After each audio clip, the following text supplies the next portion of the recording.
What is going on, guys? My name is Boss. Welcome to another video. So this is gonna be another quick tutorial video where we're gonna talk about one specific thing I think is very important when it comes to Warhammer multiplayer.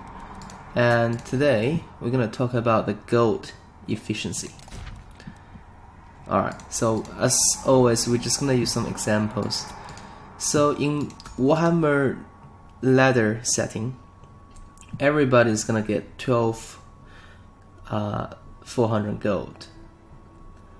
So basically, you and your opponent both get the exact same amount of money, exact same amount of gold to spend on the units, and then you just go smash each other, right? And the reason why you lose sometimes has a lot to do with your army composition. For example, if we take, Chaos against Dwarf, what's gonna be the most powerful unit on your roster and can get the job done the fastest? Of course, everybody knows that Chosen Great Weapon. And you can just go like this. Just go a 20 stack of Chosen Great Weapon. I guarantee you're gonna win against dwarfs. But the issue is that, as you can see here, you're just not allowed to bring this many Chosen Great Weapon, and it's because they're too expensive. They cost 1450. Like, that's a lot of gold, and most likely you just can't afford to bring this many units.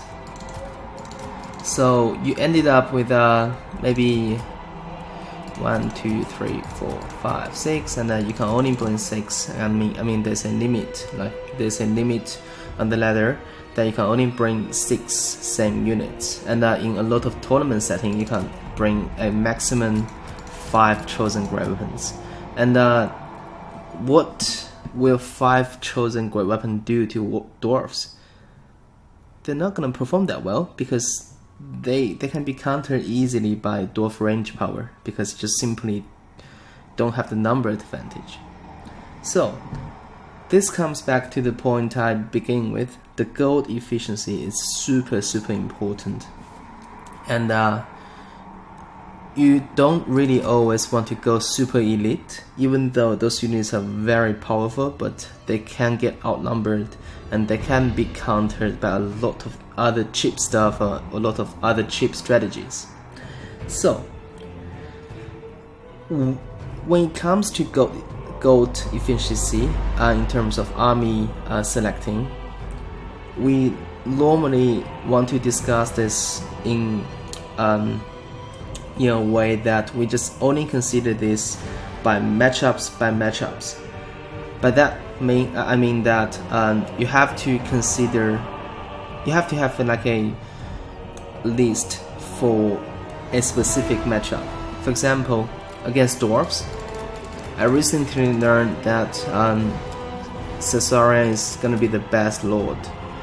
The reason why is because dwarf has a lot of trouble catching Caesarion in melee, because due to the animation, Caesarion can just basically have a free field to just basically jump around and toss dwarfs, into the air. So, and also I learned that final transmutation is gonna one-shot artillery pieces. So basically, if you see 2 cannons next to each other, you just boom, drop a overcasted version of final transmutation, and those cannons just gone. Like, they literally just got deleted, and that's super value. Like, I mean, you spend 178 gold for 2 cannons at 1600 gold. That's super valuable, right? So you need to learn the matchups, and you need to know what to bring, which will be the most gold efficient. And the example here is the final transmutation, because you can just delete artillery pieces, which basically negates any artillery power from dwarf side. And as you can see, the dwarfs have so many artillery options, and which is just amazing that this 178 gold can pull, right? And then the other thing is that you need to think about what units can pull the most gold, which means in Warhammer, so basically let's put in scenario, okay? So let's say we have a Chaos Marauders against, for example, Dwarf Warriors. Chaos Marauders are 375, Dwarf Warriors are 450, and they're gonna just try to kill each other, and at the end of the day, they maybe trade. Because I don't really want to go in detail like how each unit gonna perform against the other unit, but I'm saying that, let's say hypothetically, Dwarf Warriors beat Chaos Marauders, but with like 20% hit points left, and that's acceptable for Chaos because that's the gold you paid them for, right? You paid 375 gold against a 450 gold unit, and you are expecting them to lose, but they did kill 80% of the 450 gold units health, which means they did pull their gold value, and that's what I mean. And let's take another example. So if you bring a chosen, for example, let's say you have a chosen great weapon, and you have a Dwarf Warrior, or you have an organ gun. Alright, so in the first scenario, chosen great weapon is it's 1450 gold against a 450 gold unit. Of course, you are expecting chosen great weapon to win that matchup, and in reality they will.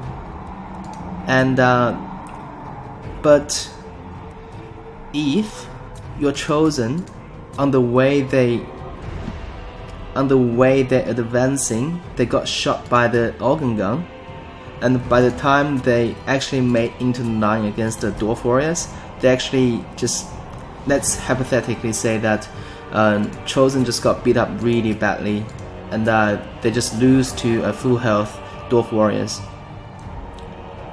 and which basically means that you are losing 1450 gold for practically nothing, right? Because these two units, they are still there.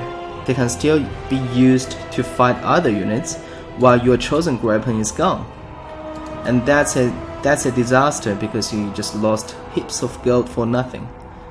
And that again comes back to the gold efficiency. So when you build an army, you want to be as efficient as possible. I mean, at least I'm trying to. So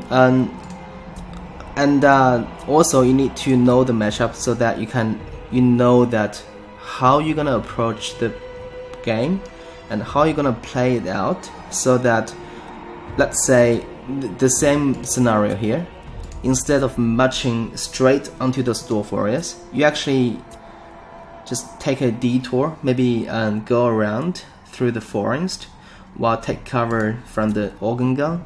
So you actually manage to get onto the Dwarf Warriors with relatively healthy hit points, and then you just quickly kill them off. That's 450 gold deleted, and you still have a relatively healthy chosen great weapon units, and then you just go on and kill the organ gun.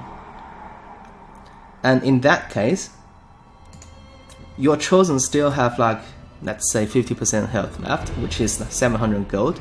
So you practically spent 700 gold, and that you just basically killed off a 1550 gold worth of units. So that's a massive gain because you spent 700 gold and you gained 1550. So again, when building a army, you need to taking account how you're gonna play this matchup, and you also need to take into account the experiences you had from your previous games against this faction, so that you know that with this specific play style, and with the specific army I'm choosing, I can pull the most gold. And that's it for this video. If you enjoy my contents, please consider to subscribe. I really appreciate it. And don't forget to leave a comment. For now, Oracle Boss is out. Peace.